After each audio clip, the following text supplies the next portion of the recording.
If your bishop or your pastor or your general overseer is among people who are, or your imam to say, are among people who are going to collect the 8 billion naira Tinubu's government are budgeting to renovate churches, 8 billion naira to renovate churches. If your pastor is among and your pastor collect, or your GO collect, or your bishop collect, stop going to that church. Stop going to that church. Yes, I am saying it. Stop going to that church. You know why? Over 2.5 million Christians are in the IDP camp. Only Benue State are close to 700,000 as I speak to you. Only Benue State, one state, 700,000. Over 2.5 million Christians are in the IDP camp. Over 1.5 million Muslims are in the IDP camp. The federal government are not interested in bringing these people out, giving them good life. Christians are languishing in the IDP camps because terrorists chase them away from their ancestral land. Nobody is helping them apart from the international organizations like Equipping the Persecuted and also this organization of Mike Arnold, who is offering them in Plateau State free education and so on and so forth. What has the church done? I'm not dismissing individuals, help towards people who are vulnerable. But what I'm trying to say is that the government pilot budget, and they put 8-point-something billion naira, which is close to $6 million, to renovate churches and mosques. That is not renovation of churches and mosques. It's a money to bribe pastors and a man ahead of the general election. That is why I'm saying if your pastor is among and you hear he collect the money, stop going to that church. Stop. It's enough.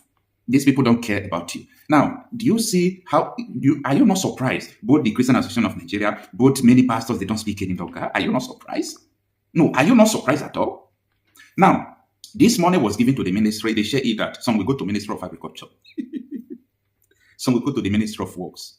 Some will go to different ministries. Now, let me shock you. Who are the ministers of these ministries? Identify them. Omar hid them. So they will take this money and use it to bribe churches. Then ministries that are being headed by Muslims will also take the money, use it to bribe imams, to shut them up about the Muslim ticket of 2027. After the destruction of the Muslim ticket that is currently on, where terrorism and everything is against the people. This is what they are doing. I warn you people that, see, someone who created a problem won't be able to solve it because that problem he created for him is a solution. So I look around. I saw only Arise News that was discussing about this. I said, does it mean that Nigerians are not aware of this? Or is it that we don't know the magnitude of the evil this will bring to the land? Anyway, take a listen. There is no way these lawmakers would tell me that they didn't know about this padding in this budget. Everything from these lawmakers have been fraud. Tax law, fraud. Budgets, fraud. Everything, fraud. They know. All the question you should ask yourself is, why is that church project went to Bende? Who is from Bende? Well, as fresh budget controversy is generating debate across Nigeria, after Public Accountability Organization, Trackia, a unit of budget, revealed that the federal government has allocated a staggering 8.05 billion naira in the 2026 budget for construction, renovation, and equipping of churches and mosques. Well, according to the breakdown, 1.91 billion naira was allocated to 7 church-related projects, while 6.14 billion naira was earmarked for 52 mosque-related projects, with the funds embedded across ministries and agencies traditionally detached from religious affairs. Well, among the most eyebrow-raising line item, 1 billion naira channeled through the Industrial Arbitration Panel under the Ministry of Labour for the provision of musical and cultural equipment to churches in Bende local government area of Abia State. Can you imagine that? And 210 billion naira was allocated to the Institute of Agricultural Research in Zaria. Ayo, this is an agricultural agency for a construction of a mosque. Agricultural agency. I mean, this is the kind of stories that we're seeing right now. It's oversight. It's called oversight. No, this is completely unacceptable. Thank you for mentioning the word oversight, because this has come under question in very recent times. The fact that the people who are responsible for oversight functions have failed terribly in the discharge of their duties, and by so doing have failed Nigerians, because in an era where we're looking at a cash crunch, revenue crunch, looking for how we can meet certain obligations, we're unable to fund projects. Rufai, earlier on you talked about how the conversation is even about the 2025 budget, and that is even a percentage of that. We have not yet even begun to talk about the 2026 budget. A country that is battling with number of out-of-school children, the largest in the world. A country that cannot boast of a competent primary health center or primary health centers across the country. A country that has approximately 133 people in multidimensional poverty. A country where people are hungry, people do not, there's a conversation around minimum wage, and we are inserting frivolities. I'll use the word frivolities in ministries that do not have any business with this agenda. And so the first question is that when there was a budget defense, how did this pass over or was not scrutinized by the Senate Committee on Budget? Why was this allowed to fly, that the constitutional provisions that some of these agencies come under, it wasn't flagged? That's number one. Number two is that, OG, a lot of these things, I dare say, are for fraudulent activities.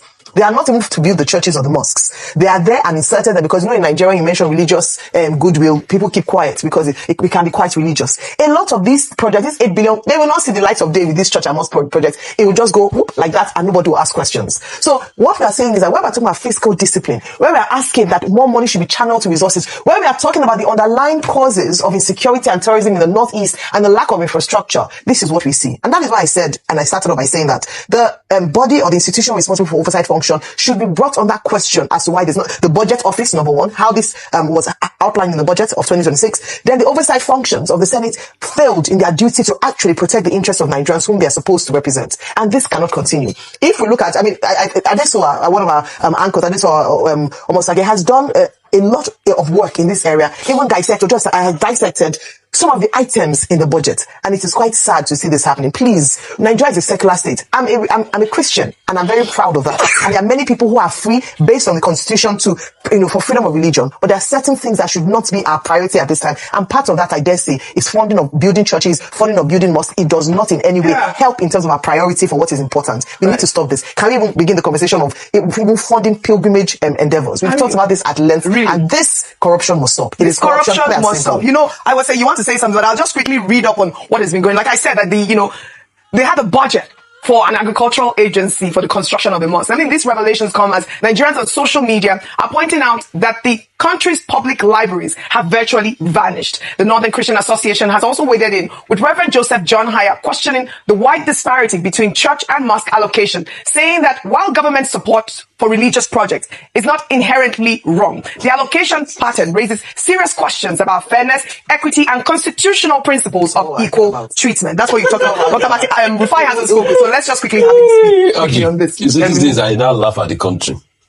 You want to add something, right? No, I'm saying, Dr. Matt, you want to add? So really quickly, please. Okay, see, Oji, there is no way these lawmakers would tell me that they didn't know about this padding in this budget. Everything from these lawmakers have been fraud. Tax law, fraud. Budgets, fraud. Everything, fraud. They know. Oji, the question you should ask yourself is, why is that church project went to Bende? Who is from Bende? That's the question you should ask, Oji. Yeah.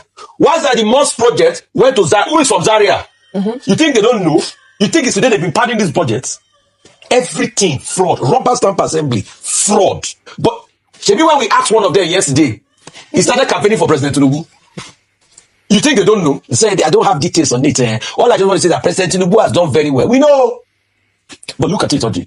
So it's a systemic pattern. Oji, the question we should ask is, the reporting is not even complete here, because what about the ones they hit that you will never see? Oji, Ministry of Livestock was seen building projects, church projects. Most of the parastatal were seen doing one constituency project or the other. Oji, till date, 8.8 trillion. If not because of World Bank, we will not know that extra spending was made. 8.8, they've not given us line by line item today. They will put these things in the budgets. The sad part, Oji, is that they're not even funding it. If they were funding it, we would say that the budget is moving. Yesterday, that's why I was talking about the Taiwo Yedeli or something. The video that is there, how Mungunu was threatening Senator Mungunu that you're not been funding us. 2025, not funded. Yeah. So they put this thing, they line it out, they take it out of our budget. This is the discrepancy that's been going on. There are many they have hidden there that you don't know. That's why I say the budget, fraud. Yeah. Anything that goes through them, fraud. What's it called? The tax law today, we don't even know they want to believe. Till today, the Senate said, we will look into the matter and investigation about the one they released and the one. Has the Senate giving you a report today? Has the House giving you a report today? Some people representing the people. Oji, next year we'll talk about this issue again. You remember when we're talking about budget padding? Since the time of Jubrin, we were talking about budget padding. How many years is that? That's close to 5-10 years. And they will padding it. They will pad it. They will pad it again next year. They are already padding the one for next year. Oji, you didn't even talk about the World Cup. They add World Cup that we didn't go into the budgets. When I cry for this country, people say, well, I have a lot of tears in my eye. What cup that we didn't go to the add to the budget? And then our friends from Adeyemi. Dr. Bati. Okay, I was going to refer to a book. The book is titled When Government Breaks the Law, which is a book on the question of the rule of law and the Bush administration, Bush Senior, that is. Now, one of the primary responsibilities of government, and that's why people take oath of office, swearing in and all that, is to protect the rule of law.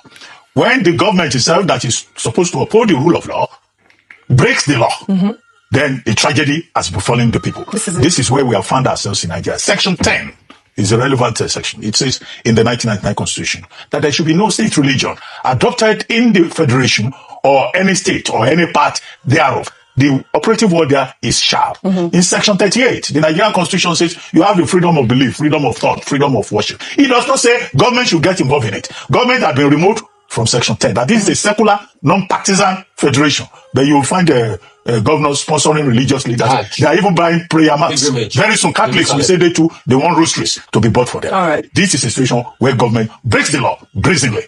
Thank you all for your submission. Like this, wonder shall never end. Nothing we know there for this country. Every day, different things they occur. Can you imagine? 8 billion naira. 8 billion. You understand? They want 8 billion churches budget.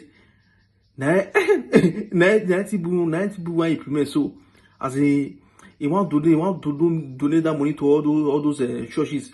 Me build their church. As in, I don't understand. I don't understand. Who say all these ones? Who say all this one? Me all those pastors, me they don't accept them. Me they don't accept them because this one are fraud, confirmed fraud. So now fraudulent heart. Can you imagine? This country don't finish. What you know?